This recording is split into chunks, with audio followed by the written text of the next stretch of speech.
خدا کو سمجھنا دنیا کی سب سے آسان چیز ہے۔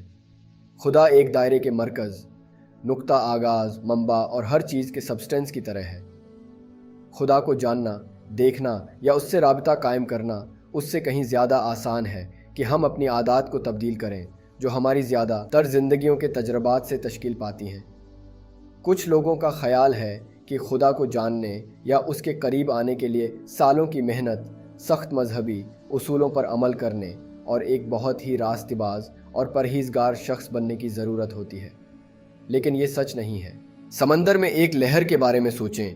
اسے سمندر کو جاننے کے لیے سالوں تک مشق کرنے کی ضرورت نہیں ہے، کیونکہ لہر سمندر کا حصہ ہے۔ اسی طرح آپ کو خدا تک پہنچنے کے لیے کچھ خاص کرنے یا کہیں بھی جانے کی ضرورت نہیں ہے، کیونکہ خدا پہلے ہی یہاں اور اب موجود ہے۔ خدا کو سمجھنے کے لیے آپ کو صرف یہ سمجھنے کی ضرورت ہے کہ خدا واقعی کیا ہے۔ ایک بار جب آپ اسے سمجھ لیں گے تو آپ فوری طور پر خدا کو دیکھ لیں گے، کیونکہ جو کچھ ہے وہ خدا ہے۔